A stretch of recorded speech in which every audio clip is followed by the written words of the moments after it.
Olá, povo de Deus, domingo 21 de maio de 2023, Ascensão do Senhor. A nossa reflexão de hoje é a partir de Atos 1, de 1 a 11, Efésios 1, 17, 23 e Mateus 28, 16, 20.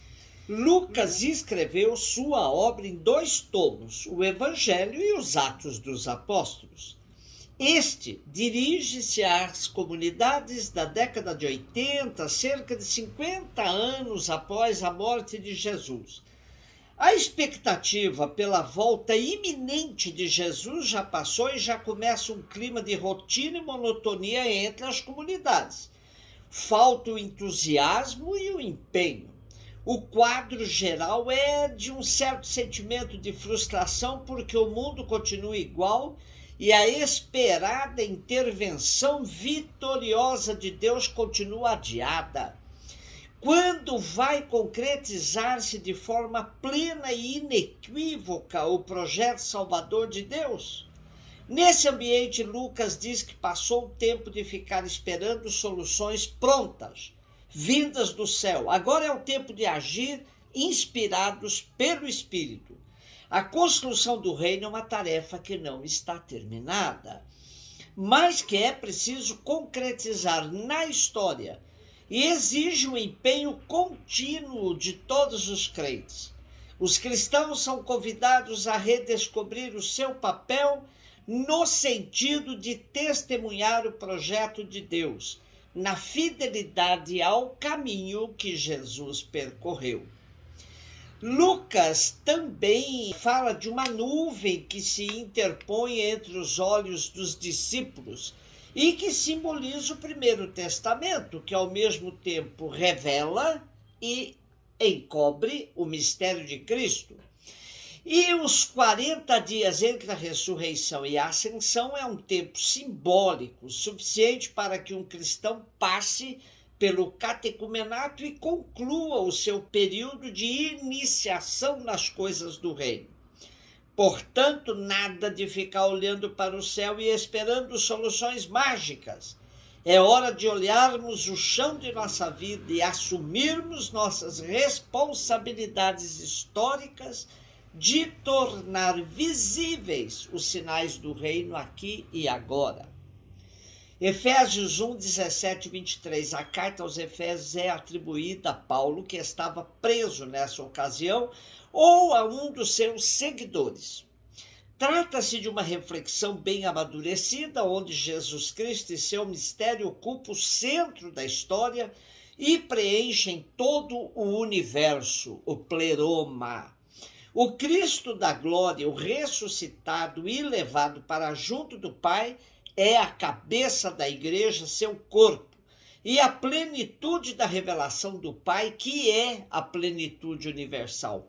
O autor da carta aos Efésios entende que a comunidade nascente é o espaço escolhido por Deus para a revelação de seu projeto, que compreende a realeza absoluta do Cristo ressuscitado.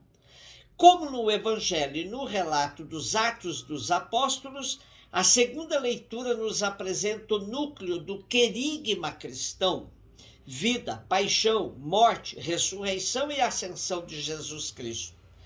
Nenhuma dessas etapas pode ser esquecida se queremos ser fiéis ao anúncio completo da Boa Nova. Quem fica só com Cristo da glória corre o risco de viver uma religião profundamente alienada, fora do chão. Quem fica só com Jesus sofredor pode alimentar uma religião povoada por superstições e pessimismo. Quem fica só com Jesus da história pode até ter uma religião militante, mas despojada da esperança plena, que só o Cristo ressuscitado e ascendido ao Pai pode nos garantir. Portanto, é fundamental a fidelidade ao anúncio do querigma pleno. Há quem afirme que esta carta traz uma espécie de síntese da teologia paulina, numa altura em que a missão do apóstolo está praticamente terminada no Oriente. Em concreto, o texto que nos é proposto aparece na primeira parte da carta e faz parte de uma ação de graças, na qual Paulo agradece a Deus pela fé dos efésios e pela caridade que eles manifestam para com todos os irmãos na fé. Mateus 28, 16, 20. Os 11 discípulos foram para a Galiléia, ao monte que Jesus lhes tinha indicado. Quando viram Jesus, prostraram-se diante dele. Ainda assim, alguns duvidaram. Então Jesus aproximou-se e falou: toda autoridade me foi dada no céu e sobre a terra. Portanto, ide e fazei discípulos meus todos os povos, batizando-os em nome do Pai, e do Filho e do Espírito Santo, e ensinando-os a observar tudo o que vos ordenei. Eis que eu estarei convosco todos os dias, até ao fim do mundo. Mateus situa este encontro final entre Jesus ressuscitado e os discípulos num monte que Jesus lhes indicara. Trata-se, no entanto, de uma montanha da Galiléia que é impossível identificar geograficamente, mas que talvez Mateus ligue com a montanha da tentação, com a montanha da transfiguração. De qualquer forma, o monte é sempre, no Primeiro Testamento, lugar onde Deus se revela à humanidade. Este monte situa-se na Galiléia, e tal encontro se dá após a ressurreição de Jesus, sem fazer referência ao tempo dessa manifestação de Jesus e o episódio do túmulo vazio. O encontro de Jesus com os 11 no Monte da Galiléia havia sido marcado por Jesus mesmo, pouco antes de ser preso.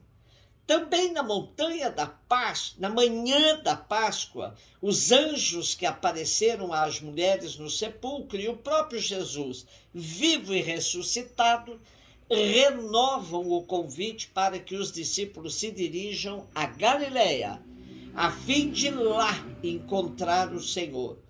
É um convite a sair, ir em busca, começar a missão com outros desafios. A Galiléia era uma região que servia de ponto de encontro de muitos povos. Por isso, um número importante de pagãos fazia parte da sua população. A mistura de pagão e judeus favorecia uma prática religiosa bem diferente dos judeus de Jerusalém e da Judéia. Aí, na Galiléia, não se dava o apego cego à lei e às regras que se referiam, por exemplo, às impurezas rituais contraídas pelo contato com os não-judeus. Daí o preconceito dos judeus de Jerusalém em relação aos judeus da Galiléia. Mas foi aí que Jesus viveu quase toda a sua vida. Foi também na Galiléia que ele começou a anunciar o evangelho do reino, que começou a reunir à sua volta um grupo de discípulos.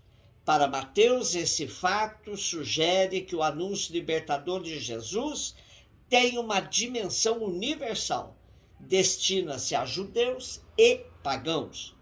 O Papa Francisco tem insistido que devemos fomentar uma igreja em saída, sobretudo às periferias, não só geográficas, mas também existenciais. O fato de Jesus deslocar seus discípulos para uma região de conflito, a Galiléia dos pagãos, como os judeus da Judéia a chamavam, indica que ser seguidor de Jesus é ser desafiado a ir continuamente em busca de vida nas fronteiras. É preciso arrancar-se, desinstalar-se, abrir-se a situações novas, assumir novos riscos, renovar-se sem cessar, adaptar-se às condições de tempo e lugar, tenacidade com uma boa dose de paixão. A fronteira é espaço tenso e conflitivo. Ali o evangelho se faz mais transparente, o seguimento de Jesus se faz mais radical, a vivência cristã deixa de ser neutra e começa a ser conflitante. Dizer fronteira é como dizer novidade. Fronteira significa lugares novos, experiências novas, desafios novos. Comporta emoção e descoberta, com sabor do risco, do perigo, da ousadia. Na história da igreja, muitos homens e mulheres viveram em atitude de permanente êxodo e disponibilidade, numa espécie de itinerância interior e exterior que os converteu em vanguarda da história. Na ascensão não se trata tanto de vir e regressar. Os espaços não existem para Deus. Trata-se de diferentes modos de presença. Mais que subida e afastamento, a ascensão de Jesus é descida e presença. Sua presença expansiva alcança uma profundidade e uma longitude que sua presença física não pudera alcançar. Assim, podemos encontrá-lo em todos os lugares e em todas as pessoas. Jesus desce com os seus da montanha do Evangelho para estender entre todos os povos sua presença. Está com os seus neles, com eles. Esta é sua ascensão, sua grande descida. Ele não permanece na montanha para construir ali uma pirâmide ou templo, uma grande corte pascal, mas para reunir os seus e enviá-los e descer estar com eles em todo o mundo.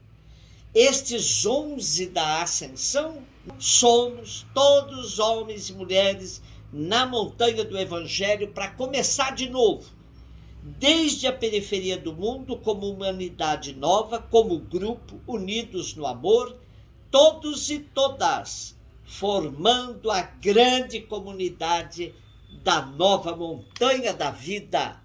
Um beijo no seu coração.